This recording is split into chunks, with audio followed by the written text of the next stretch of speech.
Leader मेरे को यहाँ से गिरबान से पकड़ के और बुरी तरह से ज़लील किया जा रहा है पब्लिक के अंदर, और फिर इस तरह से बहुत सारे लोग उनको घसीट के लेके जा रहे हैं। बस जज्बात बिल्कुल कंट्रोल में नहीं रहे, बस हर किस्म के। बस उस वक्त हमें लगा कि इससे बेहतर है कि हम मर जाएं, कि एक अल्लाह और उसके रसूल को मानने वाला, उसके राह पे चलने वाला शख्स जो इस मुल्क के लिए कुछ करना चाहता है, और जो ऐसा शख्स है, इसके अलावा इस सदी के अंदर कोई दूसरा कोई शख्स नज़र ही नहीं आता। हमें अंदाज़ा था शायद अब 10-15 साल लगेंगे हमें अंदर। मैं अब एक लंबी जंग में जा रहा हूँ, और ये जंग मैं अपने लीडर इमरान खान उनके लिए लड़ रहा हूँ, और इस वजह से तुम मेरा इंतज़ार ना करना, बस अपनी माँ और अपनी दादों का ख्याल रखना और तंग मत करना उनको, और मैं आऊँगा वापस। अस्सलाम वालेकुम, मैं हूं हसनैन, आप देख रहे हैं नया पाकिस्तान। मेरे साथ मौजूद हैं मियाँ अबाद फ़रूक। मिलिट्री कस्टडी में ये रहे 2 साल जेल गुजारी, और आज ये बाहर अपने घर में मौजूद हैं। सबसे अफसोसनाक और सबसे दुख का लम्हा ये था जब हमें पता चला कि ये जेल में कैद हैं और इनके बेटे मियाँ अमार की डेथ हो जाती है, वो शहीद हो जाते हैं, और फिर एक मुतालबा किया जा रहा था कि मियाँ आबाद को लाया जाए। आज मियाँ आबाद से बात करते हैं 9 मई के हवाले से, क्योंकि अभी रिसेंटली 9 मई गुजरी है। 9 मई के हवाले से बात करते हैं कि 9 मई को कब थे, कहाँ थे, क्या कर रहे थे, और उसके बाद जेल का टाइम और अभी का टाइम। अस्सलाम वालेकुम जी। वालेकुम अस्सलाम। कैसे हैं आप? शुक्र अल्लाह का। 9 मई पाकिस्तान तहरीक इंसाफ के लिए एक बहुत मुश्किल दिन है, और एक ऐसा दिन है जिसमें बहुत से लोगों को गिरफ़्तार किया गया, चार दीवारी का तकद्दुस पामाल किया गया, लोगों को उठाया गया, गायब किया गया, सब कुछ हुआ। 9 मई आप क्योंकि लाहौर से ताल्लुक़ रखने वाले हैं, तो 9 मई को क्या एक्टिविटी थी आपकी, क्या कर रहे थे? 9 मई को जैसे ही मैं अपने ऑफिस से वापस आया तो मैंने मोबाइल पकड़ा, देखा कि लीडर मेरे को यहाँ से गिरबान से पकड़ के और बुरी तरह से ज़लील किया जा रहा है पब्लिक के अंदर, और फिर इस तरह से बहुत सारे लोग उनको घसीट के लेके जा रहे हैं। बस जज्बात बिल्कुल कंट्रोल में नहीं रहे, बस हर किस्म के।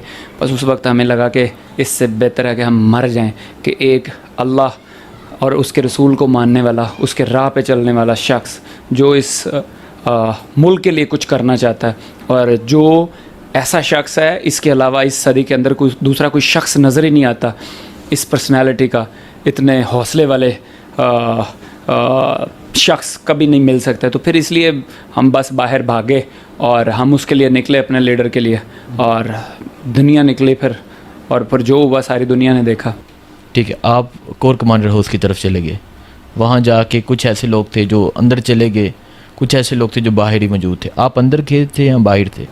देखिए, कभी भी पीटीआई की कोई भी लीडरशिप अंदर नहीं गई कोर कमांडर हाउस के, और ना हमारा ये मकसद था कि हम वहाँ पे जाएं, आग लगाएं और कुछ ऐसा करें।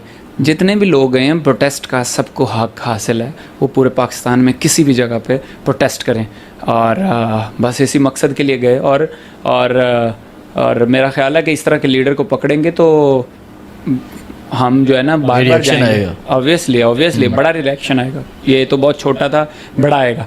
और मेरी बस ये दुआ है कि दोबारा कभी इस तरह का काम ना हो, क्योंकि मुझे लगता है कि अगर आइंदा लीडर को, क्योंकि अब उसकी मकबूलियत पहले से अगर ज़मीन थी अब आसमान तक चली गई है, तो अल्लाह का शुक्र है अब वैसे भी उसने दोबारा से कुरान रिवाइज़ किया, दोबारा से अपने जो किताबें पढ़ के जो उनको इल्म मिला था वो पहले से ज़्यादा हो चुका हुआ है। तो वो मैं समझता हूँ कि उनका अल्लाह पे यकीन इतना ज़्यादा हो चुका है, और वो कुछ और बन चुके होंगे खान, मुझे पता है कुछ और बन चुके होंगे। बिल्कुल, 100%। ठीक है। अच्छा, 9 मई को ये सब कुछ हो गया, आपकी गिरफ्तारी किस दिन हुई? मेरी 9 मई को ही हुई। 9 मई को हुई? कहाँ से? वहीं से ही हो गई थी मेरी। अच्छा, वहीं से ही? हाँ, उसी रूट पे ही थे और गिरफ्तारी हो गई। गिरफ्तारी हो गई। उसके बाद जब गिरफ्तार किया गया, क्योंकि बहुत से लोगों को वो कह रहे थे कि आप लंबे अंदर हैं जी, आपके साथ ये होगा, आपको क्या कहा गया तब? मिलिट्री कस्टडी का तो स्टार्टिंग में तो नहीं आइडिया। ऑब्वियसली यही कहा गया, हमें अंदाज़ा था शायद अब 10-15 साल लगेंगे हमें अंदर। अच्छा, ये आइडिया था, हम तैयार थे इसके लिए, ये तो ज़हन बना के गए थे, कोई मसला नहीं है। 10-15 साल ऑब्वियसली।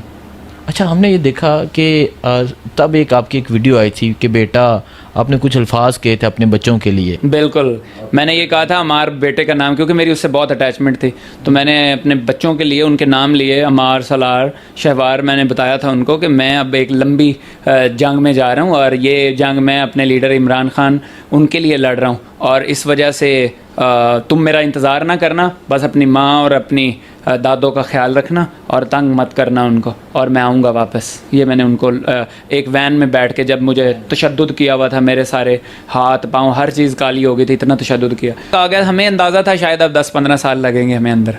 अच्छा, ये आइडिया था, हम तैयार थे इसके लिए, ये तो ज़हन बना के गए थे, कोई मसला नहीं है। और मैं बड़े हौसले के साथ उनको बता रहा था कि मैं इस जंग में शामिल हूँ और मैं ये लड़ के वापस आऊँगा। ठीक है। अच्छा अब्बास साहब, आपकी एक छोटी सी प्रेस कॉन्फ्रेंस भी आई थी। जी बिल्कुल। तो कौन वो करवा रहा था आपसे प्रेस कॉन्फ्रेंस, कौन ये कह रहा था? मेरी फैमिली को घर से पुलिस ने उठा के मेरे सामने पेश कर दिया गया कि अब तुम हो, फिर तुम्हारी माँ, तुम्हारी बहन, तुम्हारी बीवी और तुम्हारा पूरा ख़ानदान बच्चों समेत अब अंदर रहेगा, वरना ये प्रेस कॉन्फ्रेंस कर दो। मुझे कहा कि खान के ख़िलाफ़ वादा माफ़ गवा बनो। मैं बिल्कुल नहीं बना उसके ख़िलाफ़ खान के साथ। मैंने कहा बिल्कुल नहीं हो सकता। खैर इन्होंने मेरी बीवी सबको लाया। मैं कहा मैं किसी के ख़िलाफ़ भी कहते हो तो मैं जो कहते हो करता हूँ, लेकिन मैं ये काम नहीं कर सकता, क्योंकि मेरी बीवी मेरे सामने, मेरे बच्चे, मेरे बहनें, मेरी माँ सामने आ गई थी। तो फिर मैंने ये कहा, क्योंकि वाकई मेरे लिए मेरा लीडर बहुत अहम था, लेकिन उनके लिए मैंने नहीं किया। मैंने कहा ठीक है जिसका कहते हो। फिर मैंने मुझे कहते टिकट छोड़ दो तुम इलेक्शन ही। मैं कहा कोई बात नहीं, हम इलेक्शन नहीं लड़ेंगे, लेकिन ये है कि तुम इनको छोड़ दो।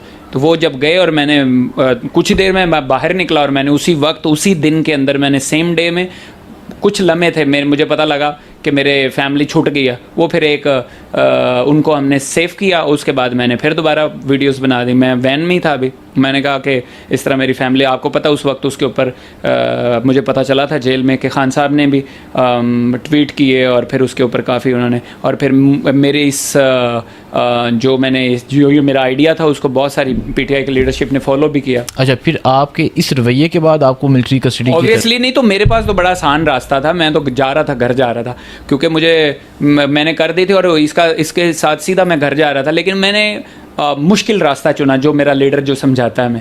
तो मैंने कहा कि चलें अब टेस्ट करते हैं अपने लीडर का, जाके स्टडी करते हैं जेलों। मुझे अंदाज़ा था हम नहीं आ रहे, इस वजह से मैंने एक लंबी सोच रख के उसको तैयार किया था। अपना जो कुरान को हिफ्ज़ करने का जो मैंने प्लान किया था, उसी सोच के साथ था कि ये अब शायद हम लंबा रहेंगे, तो मुझे हिफ्ज़ करना चाहिए, मुझे अरबिक को अच्छे से पढ़ना चाहिए, मुझे समझना चाहिए। मुझे तफसीरें मैंने कितनी बार पढ़ी, हर महीने में 6-6 8-8 बार हमने कुरान पढ़े, बहुत स्टडी की अल्हम्दुलिल्लाह। तो बस अल्लाह का शुक्र है, उन्होंने हमें तकलीफ़ और सज़ाएं देने के लिए भेजा। ठीक है, तकलीफ़ सज़ा सब कुछ अल्लाह रब्बुल आलमीन की तरफ से है, लेकिन हम खड़े रहे। और नज़रिया सिर्फ हमारा पाकिस्तान था, नज़रिया था हमारा वो कि जिस नज़रिए पे खान जो है ना वो इस मुल्क के लिए लड़ रहा है, फिर उन्हीं के पीछे हम खड़े हुए। फिर मिलिट्री कस्टडी में चले गए।